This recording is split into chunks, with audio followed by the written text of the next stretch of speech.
Thelma Lawrence's heels clicked frantically against the floor of the Park Industries building. Her portfolio clutched against her chest. She could feel the papers slipping, her carefully prepared documents threatening to betray her at the worst possible moment. The interview was scheduled for 9 a.m. sharp. It was 8:57 a.m., and she still needed to get to the 42nd floor.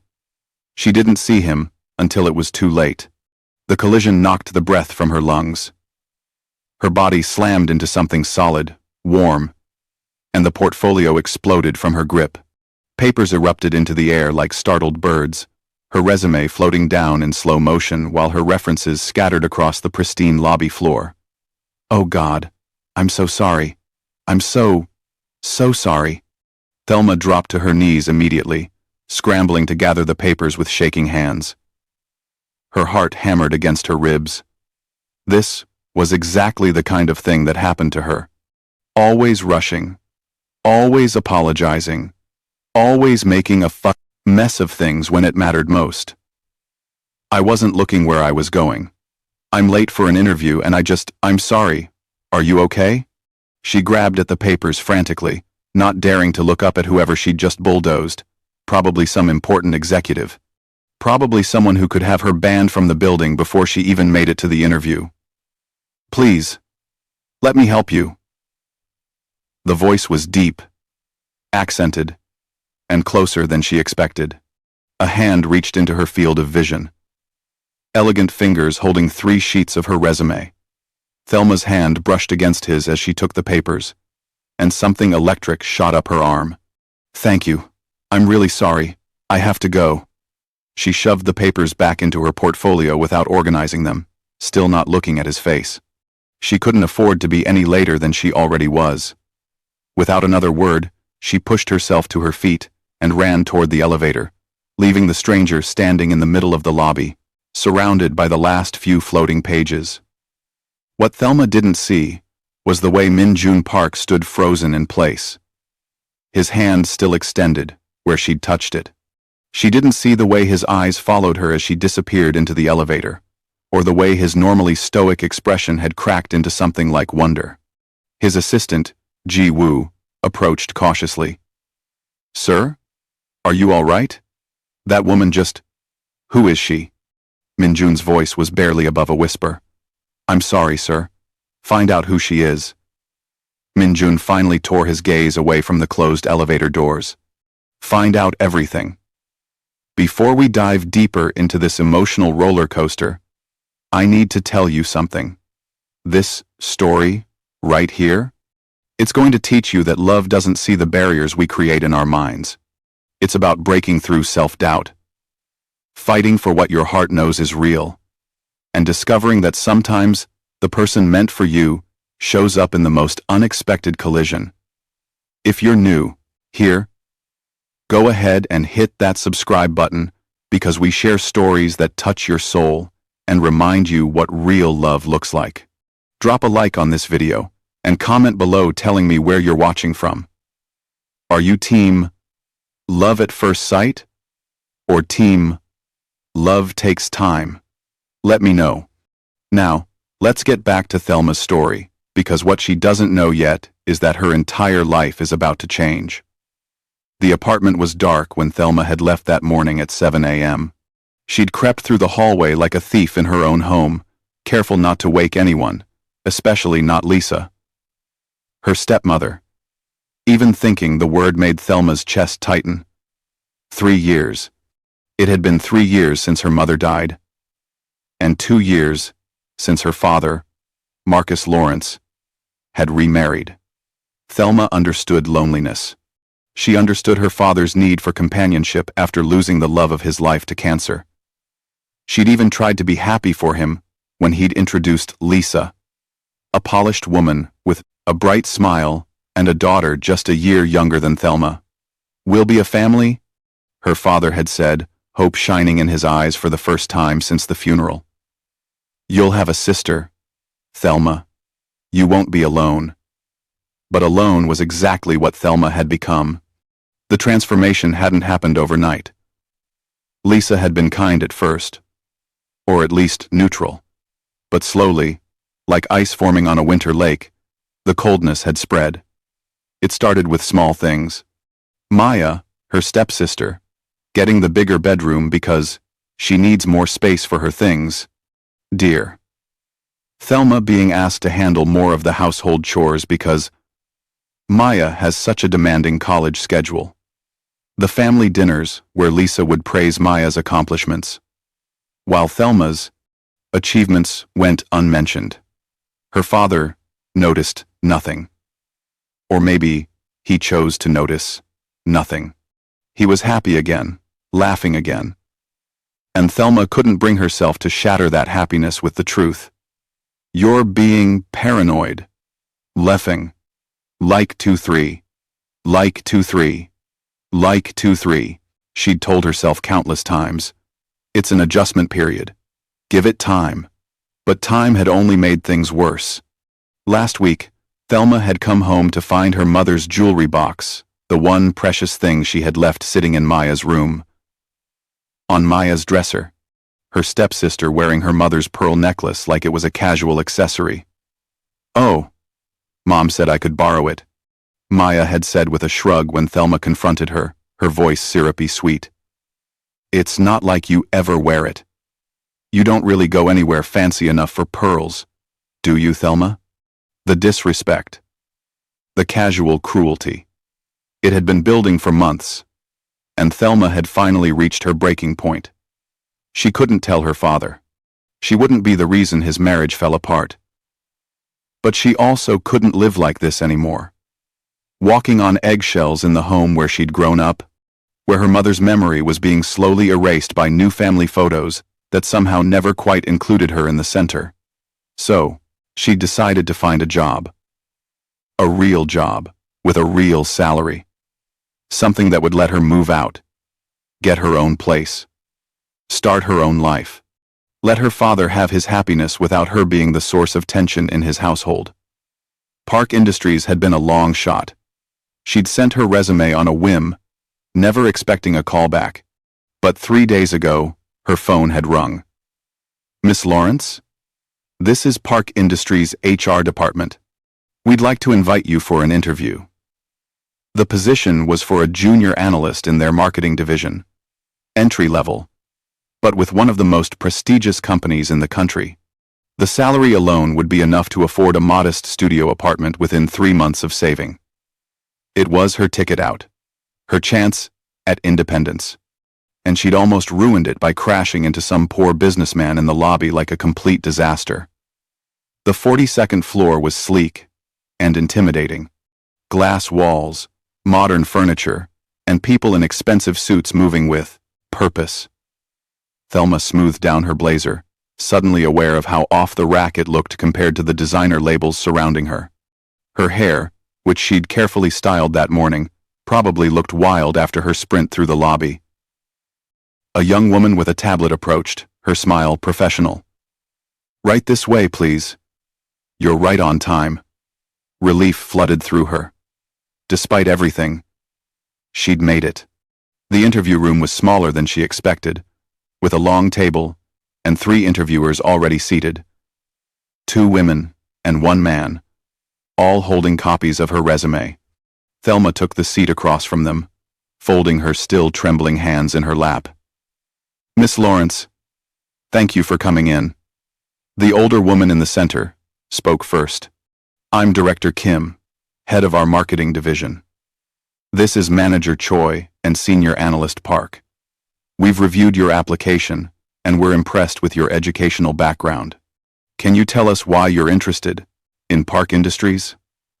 Thelma took a breath, channeling every ounce of confidence she'd been building for the past week. I've followed Park Industries campaigns for the past 3 years. And what impresses me most is how you've managed to stay innovative while maintaining authenticity. Your recent campaign for the sustainable fashion line didn't just market products.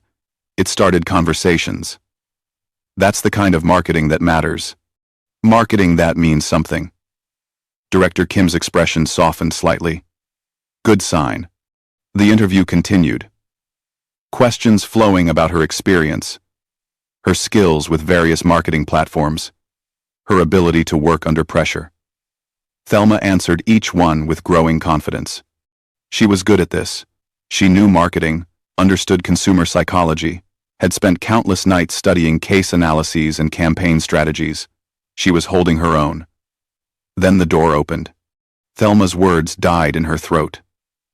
The man from the lobby walked in, and this time she saw his face clearly. Sharp jawline, dark eyes that seemed to see through everything, black hair styled perfectly, despite their collision. He wore an expensive suit, and he moved with the kind of confidence that came from never having to question your place in the world. Mr. Park. Director Kim stood immediately, and the other interviewers followed suit. We weren't expecting you. I wanted to observe the final round of interviews personally. His voice was calm, authoritative. His eyes swept the room and landed on Thelma. Recognition flashed across his face. Then something else.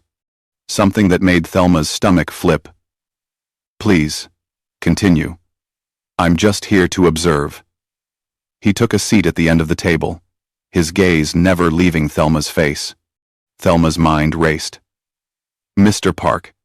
This was Min-Jun Park, the CEO, the heir to Park Industries' fortune, the man whose face appeared in business magazines and society pages, Korea's most eligible bachelor, the man she'd just body-slammed in the lobby like a linebacker.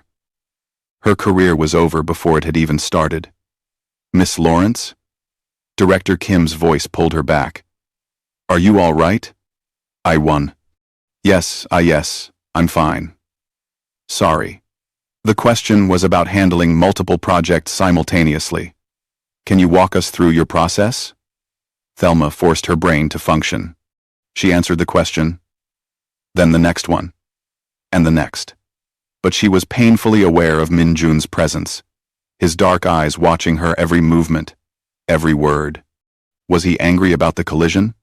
Was he about to have security escort her out? The interview concluded after what felt like both an eternity and mere seconds. Thank you, Miss Lawrence. We'll be in touch within the week. Director Kim shook her hand. Thelma nodded, gathered her portfolio, and moved toward the door. She had to pass directly by Min-Jun's chair. As she did, she caught the faintest scent of his cologne, something expensive and cedar-tinged. Miss Lawrence. Voice stopped her. She turned slowly, meeting his eyes. I apologize for the collision earlier. I should have been watching where I was going. The other interviewers looked confused. Thelma's brain short-circuited. No, it was my fault. I was rushing and I wasn't. I hope you weren't hurt. There was something in his tone, something warm beneath the professional exterior, something that made her heart do a strange little skip. I'm fine. Thank you. She escaped before she could embarrass herself further. Min-Jun stayed seated long after Thelma Lawrence had left the room, his mind replaying every word she'd spoken, every subtle expression that had crossed her face. She was terrified of him. That much was obvious. But underneath that fear had been something steel-strong, a determination that had kept her answering questions clearly, even when she was clearly rattled by his presence. Sir? Director Kim approached cautiously. What did you think of the candidates today? Miss Lawrence. Min-Jun stood, smoothing his suit jacket. Hire her. Sir, she's qualified, but we have other candidates with more direct experience. Hire her. His tone left no room for argument. She's exactly what this division needs. Fresh perspective, authentic passion. Make the offer today. He left the room before Director Kim could question him further, because he couldn't explain his decision in any rational way. He just knew, with a certainty that defied logic, that Thelma Lawrence needed to be in his building, in his company, where he could see her again. Number 3. 1. Ji-woo. He pulled out his phone as he walked toward his office. What did you find out about the woman from the lobby? Thelma Lawrence. Sir. 24 years old. bachelor's degree in marketing from State University. Currently living with her father and stepfamily in the Riverside district. No social media presence to speak of. Very private. No current employment. She was here for an interview this morning. Minjun smiled slightly. I know. Thank you, Jiwoo. He'd never believed in fate before. Love at first sight was something that happened in movies, in the romance novels his mother secretly read. But standing in that lobby, feeling the impact of Thelma's collision, seeing the papers scatter like confetti around them, something had shifted in his chest. For the first time in his 30 years, Min-Jun Park had felt something beyond the numbness of routine. Thelma's phone rang at 4:47 p.m. She was in her bedroom, the smallest room in the house, staring at her ceiling and replaying the interview in her mind for the 100th time. She'd blown it. She knew she'd blown it. The CEO himself had walked in, and she'd practically frozen like a deer in headlights. Miss Lawrence? This is Director Kim from Park Industries. Thelma sat up so fast she nearly dropped the phone. Yes. Hello. I'm pleased to inform you that we'd like to offer you the position of junior analyst in our marketing division. Your starting salary would be... The number that followed made Thelma's vision blur. It was more than she'd hoped for. More than she'd dreamed. Miss Lawrence? Are you there? Yes. Yes. I'm here. I accept. We'll email you the contract and onboarding information tonight. We'd like you to start Monday, if possible. Welcome to Park Industries, Miss Lawrence. The call ended. Thelma stared at her phone, her hand shaking. She'd done it. She'd actually done it. A laugh bubbled up from her chest. Half disbelief, half joy. She wanted to scream, to dance, to call someone, and share this moment. But who would she call? Her college friends had scattered after graduation. She'd lost touch with most of her high school circle. There was really only one person she wanted to tell. Thelma found her father in the living room, reading the newspaper while Lisa scrolled through her phone on the opposite couch. Maya was nowhere. To be seen, probably out with friends. Dad? Marcus looked up, his face softening the way it always did when he saw his daughter. At least that hadn't changed. Hey, sweetheart. How was the interview? I got the job. The newspaper crinkled as Marcus set it aside, standing up with a broad smile. Thelma, that's wonderful. He pulled her into a hug, and for a moment, everything felt like it used to. Safe. Warm. Home. That's nice, dear, Lisa said from the couch, not looking up from her phone. What kind of position is it? Junior analyst at Park Industries. Thelma couldn't keep the pride from her voice. That made Lisa look up. Park Industries? That's quite prestigious. There was something sharp in her tone, something Thelma couldn't quite identify. I'm sure Maya would have loved an opportunity like that. And there it was. The subtle dig. The reminder that whatever Thelma achieved, Maya deserved better. Maya's focused on her influencer career. Marcus said, oblivious to the tension. This is Thelma's moment. We should celebrate. How about I order from that Italian place you love? That sounds perfect, Dad. Thelma squeezed his hand, ignoring the way Lisa's expression had cooled. Later that night, after the celebration dinner where Lisa had spent the entire time talking about Maya's latest sponsored post, Thelma lay in bed and allowed herself to hope. 3 months of saving, maybe 4 to be safe, and she could afford her own place. A studio apartment, somewhere quiet. A space that was entirely hers, where she wouldn't have to navigate step-family dynamics or hide her mother's photos because they made Lisa uncomfortable. She could do this. She could build a life on her own terms. She just had to survive a few more months in this house. Monday morning arrived with a mix of anticipation and nerves that had Thelma awake before her alarm. She'd chosen her outfit carefully, a navy blazer, white blouse, and gray slacks. Professional, but not trying. Too hard. Her hair was pulled back in a neat bun. and she'd applied just enough makeup to look polished without being overdone. She looked like someone who belonged at Park Industries. At least, she hoped she did. The office was overwhelming in its sophistication. Glass-walled conference rooms, ergonomic workstations with multiple monitors, a break room that looked like something from a tech startup with its espresso machines and fresh fruit displays. Thelma's cubicle was small, but had a window view, which felt impossibly luxurious. "You must be Thelma." A young woman appeared beside her desk, bright-eyed and friendly. "I'm Sarah Chen, senior analyst. We'll be working together." She walked Thelma through the office layout, introduced her to what felt like 50 people whose names Thelma immediately forgot, and explained the current projects the marketing division was handling. "Don't worry, it seems like a lot now, but you'll get the hang of it quickly," Sarah assured her as they grabbed coffee from the break room. "Everyone here is pretty friendly, and the work is actually interesting. Plus, the benefits are insane.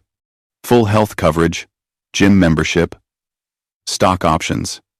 Sarah, have you seen the quarterly reports I sent over?" A man in his 30s approached, tablet in hand, then noticed Thelma. "Oh, you're the new junior analyst. Welcome aboard." "Thank you. I'm Thelma. Daniel Park. No relation to the CEO." Despite the name, he grinned. "Sarah's a good mentor. You're in capable hands." The morning passed in a blur of onboarding documents, password setups, and training modules. By lunch, Thelma's brain felt stuffed with information, but she was smiling. She could do this job. She was good at analysis, good at seeing patterns in consumer data. This was exactly what she'd trained for. She was heading back from lunch with Sarah when she saw him. Min-Jun Park stood in the hallway. Outside, conference room, deep in conversation with two executives. He was even more striking in natural light, his profile sharp and commanding. As if sensing her stare, his head turned. Their eyes met. Thelma quickly looked away, her face heating. She hurried past with Sarah, very aware that he'd tracked her movement down the entire hallway. "The CEOs, hardly ever on this floor," Sarah murmured once they were safely back at their desks. "Wonder what brought him down here today." Thelma wondered the same thing. It became a pattern. Over the next 2 weeks, Thelma settled into her role at Park Industries. She excelled at the analytical work, impressed Director Kim with her insights on a campaign targeting younger demographics, and formed genuine friendships with Sarah and a few other colleagues. But Min-Jun Park appeared with increasing frequency. He'd show up at departmental meetings that the CEO had never historically attended.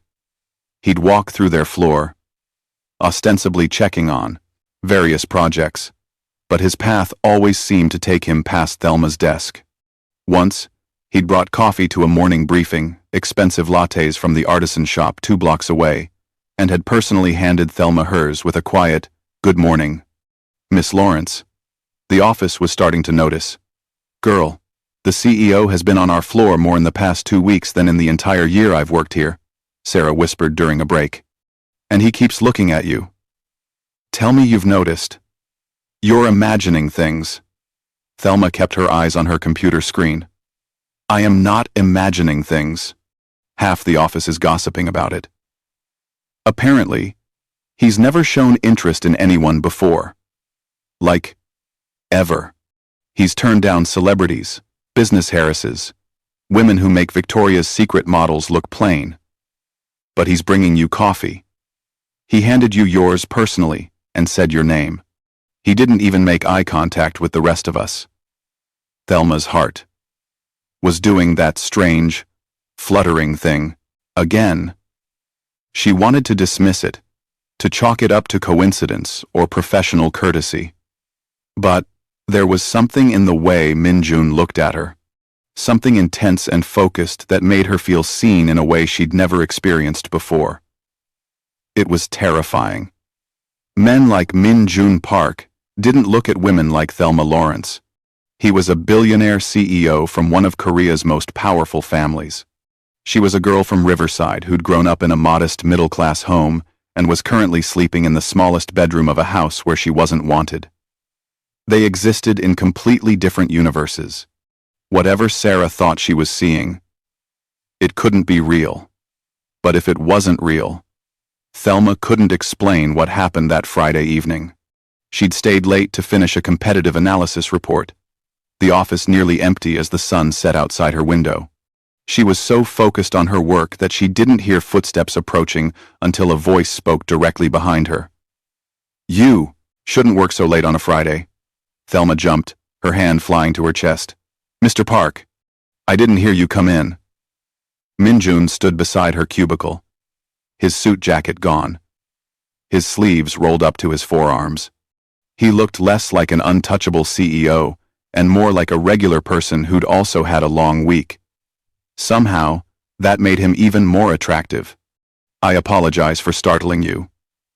He glanced at her monitor. "Competitive analysis for the sports apparel campaign?" "Yes, Director Kim wanted it by Monday. And I wanted to make sure it was thorough." "May I?" He gestured to her guest chair. Thelma nodded, not trusting her voice. Minjun sat, leaning forward to read her screen, close enough that she could smell his cologne again. Cedar and something else. Something warm. "This is excellent work." He scrolled through her document, his expression thoughtful. "You've identified gaps in competitor strategies that our senior analysts missed. How long have you been working on this?" "Since Tuesday." "I wanted to do deep research, not just surface-level comparison. It shows." He turned to look at her directly, and Thelma forgot how to breathe. "You're very talented, Miss Lawrence. I'm glad you're here." There was weight to those last words, multiple meanings layered beneath the surface. "Thank you, Mr. Park. That means a lot." They sat in silence for a moment, the office around them quiet, except for the hum of computers and the distant sound of the cleaning crew. "Can I ask you something?" Minjun's voice was softer now, less CEO and more human. "Of course. That first day, when we collided in the lobby, you were upset and stressed. Was it just because you were late, or was there something else?" The question was so unexpected and personal that Thelma found herself answering honestly. "Both, I guess. I needed this job. Not just wanted it, needed it. And I thought I'd blown my chance by crashing into someone and making a complete fool of myself. You didn't make a fool of yourself. You were authentic, rushed, and real, and completely yourself." He paused. "Do you know how rare that is? In my world, everyone wears a mask. Everyone has an agenda. But you just apologized and ran off to chase what mattered to you.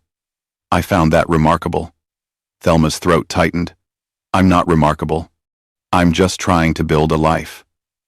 "Why do you need this job so badly?" The question should have felt invasive, but something in his tone made it feel like genuine concern. Thelma found herself wanting to answer, wanting to share the weight she'd been carrying alone. "My mom died 3 years ago. Cancer. It was fast and horrible. And when she was gone, the house felt empty, even though my dad and I were still in it." She stared at her hands. "Dad remarried 2 years ago. He needed companionship, needed to not be alone. I understood that. But his new wife has a daughter, and I don't fit in that picture anymore. It's not a home, it's just a house, where I sleep." "So, you want to leave?" "I want my own space, my own life. Somewhere I don't feel like I'm constantly in the way or constantly being compared to someone else and found lacking." The words spilled out faster now. "I want to wake up in the morning and not feel like I have to apologize for existing." Minjun was quiet for a long moment. When he spoke, his voice was rough with emotion. "I understand that feeling. Different circumstances, but the same core loneliness. My parents have specific expectations for my life. Who I should marry, how I should behave, what my priorities should be. Every day is performance. Every interaction is calculated. I'm surrounded by people constantly, but I can't remember the last time someone saw me as just Minjun. Not the CEO, not the heir, not a business opportunity. Just me. Thelma met his eyes, and something shifted between them. Recognition, understanding. Two people from completely different worlds who somehow shared the same ache. It's lonely, she whispered. Yes, it's lonely. The moment stretched, charged with something Thelma didn't dare name. Then Minjun stood, and the spell broke. Don't sacrifice your weekend for work. Yes, sir. He walked away, then paused at the entrance to her cubicle, turning back. Thelma. Her name and his voice did something dangerous to her heartbeat. Yes? Would you have dinner with me tomorrow? Nothing work-related. Just dinner. Thelma stared at him, convinced she'd misheard. I'm sorry, what? Dinner. Tomorrow evening. With me. A small smile tugged at his lips. I'd really like to get to know you better, outside of this office, as two people who understand what it's like to feel alone in a crowded room. This couldn't be happening. This didn't happen to people like her. Mr. Park. I don't think. Minjun. When it's just us, it's Minjun. Minjun. His name felt foreign and thrilling on her tongue. Why would you want to have dinner with me? You could have dinner with anyone. Models, celebrities, women who actually belong in your world. His expression turned serious. Because I haven't stopped thinking about you since you crashed into me 3 weeks ago. Because you're the first person in years who's made me feel something beyond the numbness. Because when you talk, I want to listen. And because I think you might understand me in ways that no one in my world ever could. Thelma's defenses crumbled under the raw honesty in his voice. This is crazy, she said softly. Probably. People will talk. Let them. I don't know how to be around someone like you. Then, be around me, like you'd be around anyone else. Just Thelma and Minjun. No titles, expectations. Just dinner. She should say no. Every logical part of her brain screamed to say no.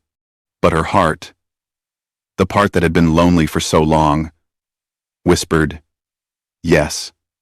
Okay, she heard herself say. Dinner. Tomorrow. The smile that broke across Minjun's face transformed him completely, making him look younger, lighter, almost boyish. I'll pick you up at 7. Send your address to my assistant, Ji-woo. He'll coordinate with you. He left before Thelma could change her mind, and she sat alone in her cubicle, staring at nothing, wondering what she'd just agreed to. Her phone buzzed. A text from an unknown number. I'm very glad you said yes, Minjun. Thelma saved his number with shaking hands, a smile spreading across her face despite all her fears. Maybe, just maybe, she was allowed to have something good. Something just for herself. Home was chaos. Thelma walked through the front door to find Maya sprawled on the living room couch, scrolling through her phone and laughing at something on the screen. Lisa was in the kitchen, cooking dinner, and her father was in his study. Normal. Everything looked normal. You're home late again, Lisa commented as Thelma headed toward her room. You know, when you live under someone's roof, it's courteous to let them know your schedule. I let Dad know I'd be working late. Thelma kept her voice neutral. Still. Lisa's smile was tight. It would be nice if you contributed more to the household. Maya helps me with dinner preparation. You're never around. Because you make it clear I'm not wanted. Thelma thought but didn't say. I'll help this weekend. Oh. We have plans this weekend. Family outing. Just the 3 of us. You understand. The casual exclusion hit like it always did. A paper cut that stung more than it should. Maya looked up from her phone, smirking. Mom, Dad, and me. Actual family. Thelma's hands clenched into fists. She wanted to scream, wanted to throw something, wanted to tell them both exactly what she thought of their cruelty. But her father's study door was open, and she could hear him humming while he worked, happy and oblivious. She wouldn't ruin that. She couldn't. Have fun. She managed, then escaped to her room. She lay on her bed, staring at her phone, at Min-Jun's message. In a few months, she'd have enough saved for her own place. A few months of enduring Lisa's passive aggression and Maya's outright hostility. She could survive that. She had to. Her phone buzzed again. I realize I asked you to dinner without asking if you have any dietary restrictions or preferences. Would you tell me what you like? I want to choose the right place. Minjun. Despite everything, despite the hurt from Lisa's words and Maya's smirk, Thelma smiled. I'm not picky. Surprise me. But nothing too fancy, please. I want to actually enjoy the food. Not spend the whole night worrying about which fork to use. The response came quickly. Then I know the perfect place. Trust me? Thelma hesitated, then typed back. I'll try. That's all I ask. Sleep well, Thelma. You too. Minjun. She fell asleep with her phone clutched to her chest, a small smile on her face, dreaming of tomorrow and the terrifying, thrilling possibility that maybe, just maybe, she deserved something beautiful in her life, even if she didn't quite believe it yet. To be continued in episode 2 will. Thelma let her walls down and give love a real chance. What happens when Maya discovers her stepsister is dating a billionaire? And can Minjun convince Thelma that she's worthy of the love he's offering? Find out in episode 2. Dropping soon. Don't forget to like, subscribe, and comment where you're watching from. See you in the next episode.